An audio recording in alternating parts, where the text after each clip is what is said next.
Hello and welcome, or welcome back. If you're new to my channel, I'm Georgie from Healingmoonsuk, and today we're going to be looking at balancing our chakras using meditation. To do this meditation, we're going to use our imagination, and it's set up in such a way that it can be built on and done over a series of weeks while you begin to increase your focus and ability to tap into your own energy system. Meaning that this can be used to balance your own chakras and energy system, to bring it into a more cohesive alignment, and you can do this on a regular basis to reinforce that and to continue to build on that balance going forwards. I'd like to note that this isn't a meditation that I've designed myself. This is actually by Silver Raven Wolf and can be found in the book To Ride a Silver Broomstick. So to begin, this would be your first week's practice. Obviously find somewhere comfortable that you can sit down. You don't have to be pretzeled up with your legs crossed or anything like that. You can just be sitting in an upright chair or even on your sofa. The idea is that you have somewhere comfortable where you feel supported, but not somewhere that is so comfortable that you will instantly fall asleep. So if you can find somewhere that has that sort of balance.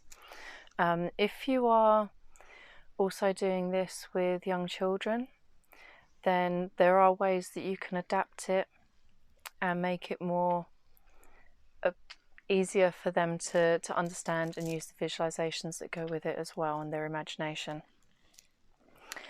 Also, you may like to find yourself a piece of relaxing music, because you won't need to follow along each and every time. You can use your own music that you prefer to, and eventually later down the line, when you're ready, you will get to the point where you can do this pretty much anywhere.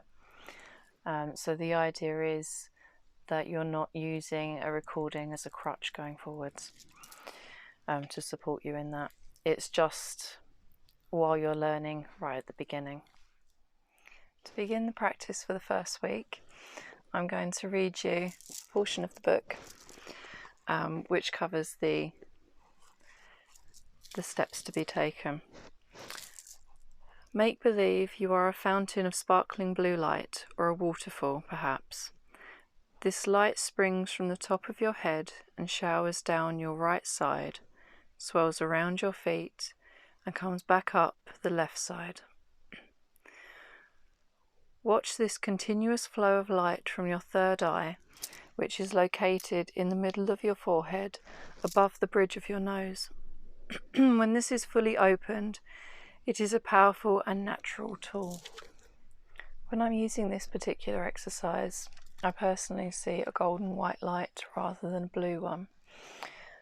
But that's my own personal preference, and you may find that you see a different colour in your mind's eye when you're doing this. Just work with what feels right to you, and just keep revisiting that particular practice, because that's the general energy flow that moves through your chakras and up and down each side of the body. It should also be noted that you might not see anything in your mind's eye to start with. Don't be put off by that. It can take up to 30 days of practicing on a daily basis before you can begin to actually see things unfolding like a movie in your mind's eye. So it's anything from 5 days to 30 days, depending on whether you've done meditation before, how much you've suppressed your imagination. This all plays a factor and affects how much you can see straight away. So don't be put off by that, or think that you aren't doing it right or anything like that, because it's all part of the process. Each time you end this practice, when you've sat doing the fountain, it's important that you then envision a zip, like a sleeping bag around you, zipping up, because then this closes all of your chakras to protect them rather than leaving them open. And also, while you're doing this, count back from 10 to 1, and then at the end open your eyes and instruct yourself to fully awaken as well. And if you continue to do this for at least a week before you move on to the next section, which we will cover in a second. And then as you come into week 2, yes, Toby? Week 2, he looked really shocked then. As you move into week 2, you follow on from the original practice, so you still do the fountain of light, moving down, pulling at your feet, and then coming back up again, the other side.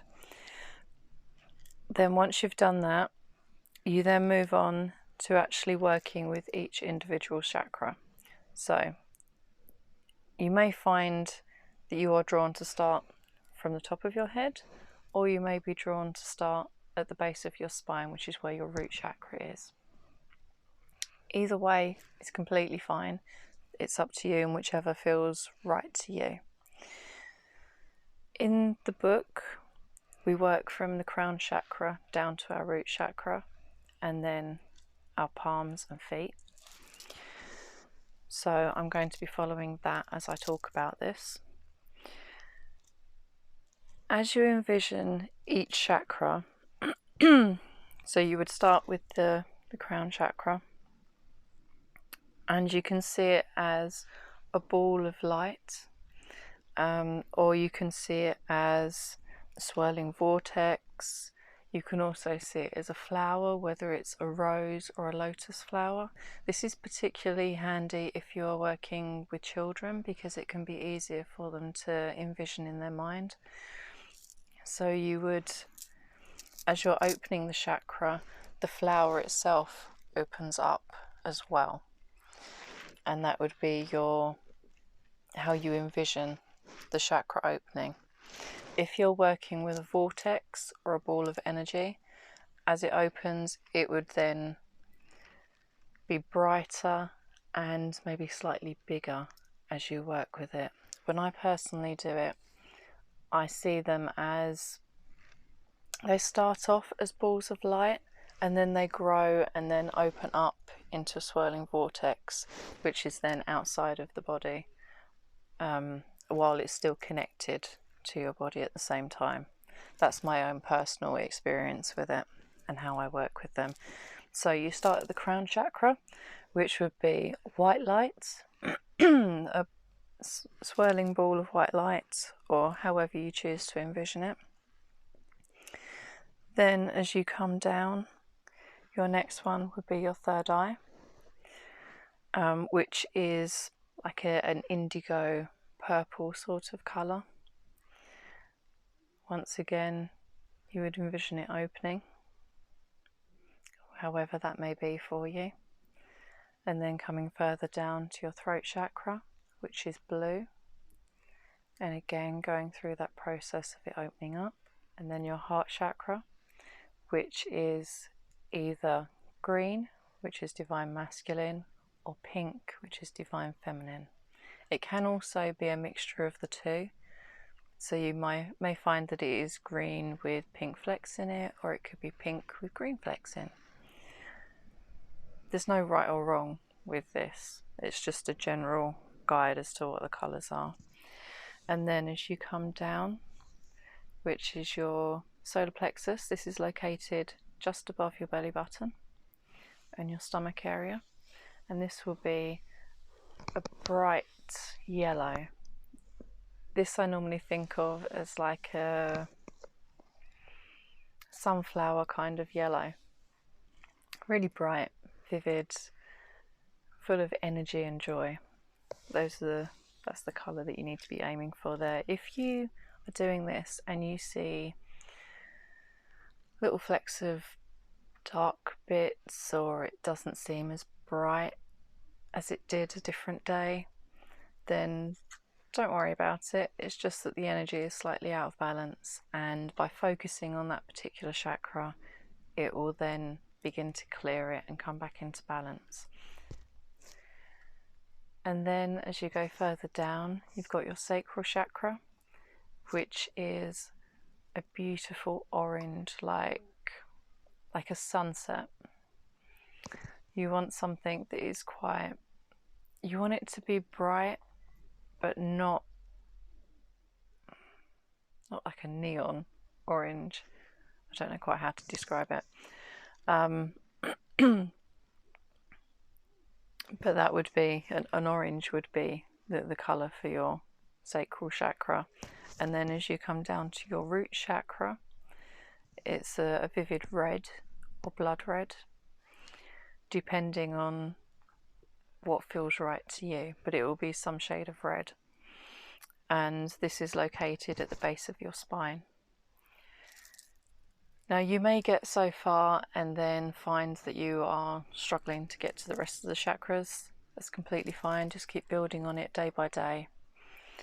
And then once you've opened all of these chakras, you can also then open your palm chakras and the chakras in the bottom of your feet. And I like to do this the same way as what Silver Ravenwolf does in her book. And when you get to the end of opening all the other chakras, you just envision these ones all popping open all at the same time. And for me, it's normally a white light that comes out of it. There's no particular colour that I associate with them. And there isn't any particular colour listed in the book either. Once again, once you've done this, this is your practice for week 2. So you would then zip up all of the chakras once you've done that, and you can sit with that energy for as long as you want to. It's completely up to you. You start off with maybe 10 minutes and then you can build on that, on whatever feels right to you. But there's no need to put pressure on yourself or feel like you're rushing through things. Just take your time and do what feels right for you. Okay, but remember each day that you do this practice to zip up that sleeping bag and to protect all of your chakras. Or if you prefer, this isn't covered in the book, but it's something that I personally do.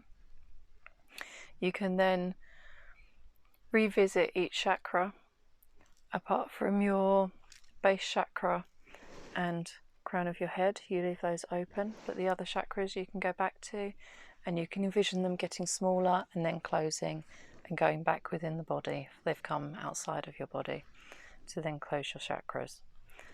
But the sleeping bag is the quickest way of doing it. It's just down to personal preference. And then as we move into week 3, you may find this the more difficult part, or you may have got to the stage where you're finding it quite easy and this is a natural progression for you. So you do the original practice from week 1 with the fountain and the energy moving up and down your body. Then you would do the practice from week 2 and do the chakra opening. Then once all of your chakras are open, you will then imagine the colours of the different chakras moving around and sort of coexisting with each other and blending as they move around your body. So it's like a really beautiful, colourful waterfall fountain that is moving around your body. And that is your practice for week 3. As always, make sure that you zip up afterwards, count back from 1 to 10 and tell yourself that you are fully awake when you open your eyes at the end. If after all of this you are finding that it's just not working for you, it's helpful to look at any beliefs around this. When you started, did you believe that it was possible? Did you believe that you would be able to do this, to be able to see these things? If not, then it can be hampering your progression if you don't believe that it's possible, because your subconscious will be coming in and affecting how things are going. So you can look at ways of of tackling this, you can write them down and do a releasing ritual by burning little pieces of paper. Obviously be careful if you are doing that, but you can do that around the full moon to release those, or at any time if you choose to. You can also use tapping or affirmations, so EFT practices and affirmations to shift the limiting beliefs that are stopping you from being able to do this. Or if it really doesn't feel right to you, you can move on and try something else. There is no hard and fast rule to say that this has to be how you do it. So just look at other options if you're really struggling with it. Also, if you found yourself frequently falling asleep while you're doing this, don't worry about it too much. If it's on the odd occasion, it's your body telling you that you need to rest and not to worry. And if you find that it's happening on a really regular basis, then maybe check the time of day that you're doing this, where you are, the seating arrangements. Is there anything that you can tweak or change to then enable you to stay awake for the process and the meditation that you're doing? Also, you can, if you're still having difficulty with meditations, then you can also look at subliminal CDs that are designed to help you meditate, and that will, they're designed to prepare you for meditation. So there are those out there as well that you can also look into if this is something that you really want to pursue,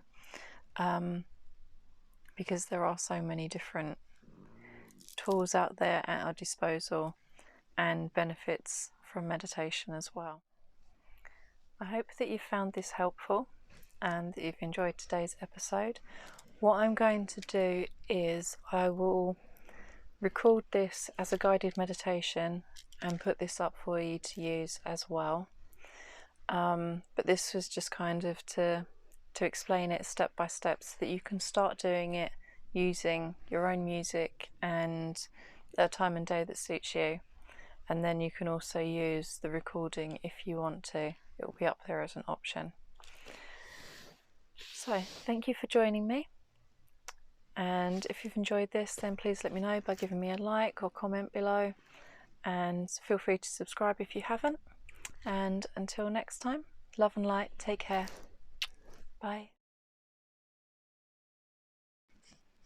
So for the first week's practice, I'm going to read you an excerpt from the book that you can then follow along.